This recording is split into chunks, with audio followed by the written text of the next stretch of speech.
Баршаңызға сәлем достар. Моңғолдардың тегінен келген Әмір Темір заманында кімдерді жеңді? Оның хандар ханы екені рас па? Ол сондай мықты патша болған болса, жұрт оны неліктен Ақсақ Темір деп атаған? Осы және өзге де қызықты мәліметтерді білгілеріңіз келсе, видеоны соңына дейін қарауыңызды сұраймыз. Дайын болсаңыз, біз бастаймыз.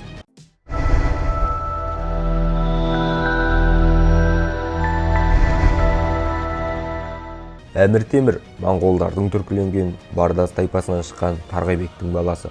Шайқастардың бірінде ол екі саусағынан айырылып, аяғына найза қадалады.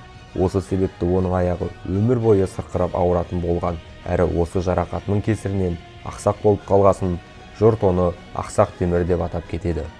Ол Шыңғыс ханның үшінші ұлы Шағатайдың иелік еткен Мәуеннахр жерінде 1336 жылы туылды.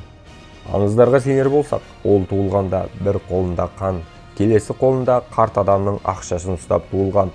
Сол кездегі білім иелері бұл жайлы ақшаш оның ерте ақылы толысып, ер жететіні, қан болашақта көп қан төгетінінің белгісі деп көреді. Ол жастайынан өте бұзық болады, жанына өзімен бірге құрдастарын жинап қой ұрлайтын болған деседі. Темір ер жете бастағанда Қазан ханның қызы Сараймүлік ханымды өзіне жар етіп алды. Сараймүлік бірінші некесін Әмір Хусейнмен жасаған болса да, Темірдің әскері Хусейнді өлтіргеннен кейін салт дәстүрге орай Темірмен тұрмыс құрған еді. Сарай Шыңғыс ханның тегінен болғандықтан, онымен некелесу арқылы Шыңғыс ханның күйеу балаларына берілетін атақ-даңққа ие бола біледі. Темір Шыңғыс хан тегінен болмаса да, оны қатты құрметтеп еліктейтін. Сондықтан да ол өзіне хан емес, Әмір атын алды. Осы оқиғалардан кейін Мәуеннахр даласында саяси тұрақсыздық орын ала бастайды. Әмір Қазанмен бірге бір көтеріліске қатысты, осылайша оның беделі жоғарылай бастады. 1368 жылы өз тайпасының көсемі болып билігін құрған болса, осы саяси тұрақсыздықты пайдаланып, Сұлтан Хусейнді Самарқандта өлтіріп, сол жерге Шыңғыс хан тегінен келген адамды таққа отырғызды және өзіне Әл-Әмір лақап атын алып, билігі күшейе түсті. Ол орталық Азиядан Делиге дейін баратын үлкен империяға ие болып, Үндістанға қарсы 20 рет ұрыс жүргізіп, барлығында жеңіске жетті. Оның осындай толассыз жеңісінен кейін оған Сахиб Құран аты да берілді. Ол Шыңғыс хан жарлығымен ислам мәдениетін бірлестіре отырып, ең керемет қолбасшы, соғыс патшасы бола білген еді.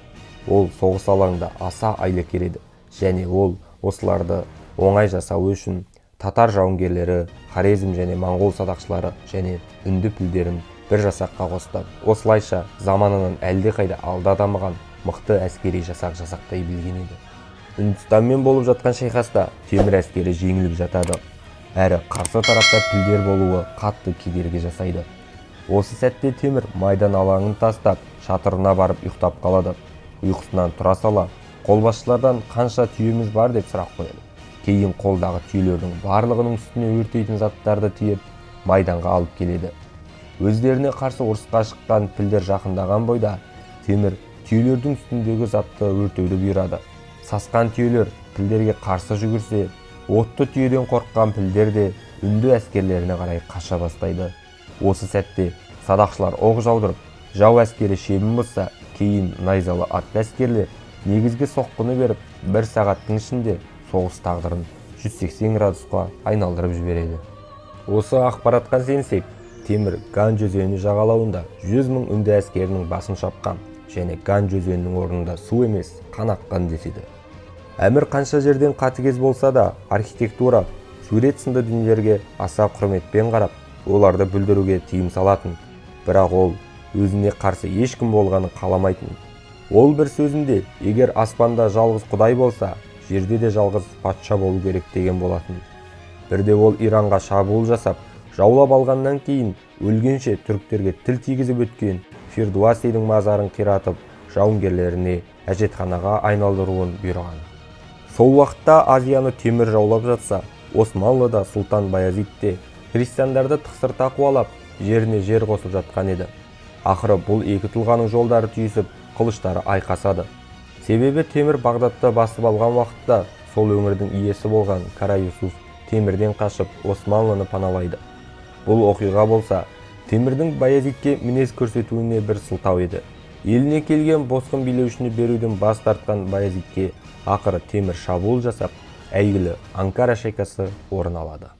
Нәтижесінде Баязид жеңіліс тауып тұтқынға түседі. Осыдан кейін Баязид өз-өзіне қол салған десе, кей жандар бұл тұжырымды жалғанға шығарады. Керісінше Темір оған жақсы қарап, қайтыс болған кезінде қатты көңіл күйі түскен деседі. Баязид тұтқынға түскеннен соң Темір оның қасына күліп келеді. Сонда Баязид: "Несіне күлесің? Тұтқындағы ханның үстінен күлу саған жараспайды" дегенде Темір: "Ол үшін емес, тек Алла тағала сен сияқты соқыр мен сияқты ақсаққа әлемді беріп қойғанына күлемін" деген екен. Кейін Әмір Темір Ақ Орда, Моғолстан сынды жерлерді де жаулап, халқын құлдыққа айдайды. Ақсақ Темір өзі әмірші болған 35 жыл ішінде Моғолстан, Ақ Орда, Хорезм, Каспий өңір аймақтары, Иран, Ирак, Әзербайжан, Грузия, Ауғанстан, Сирия, Үндістан, Египет, Бағдат сынды жерлерді қамтыған орасан зор күшке ие мемлекет құрды.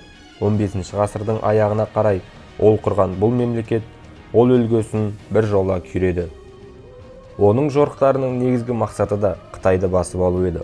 Ол мақсатына жету жолында шыққан жорықта 1405 жылы 18 қаңтарда қайтыс болды. Оның денесін Самарқандқа апарып, немересінің жанына жерлейді.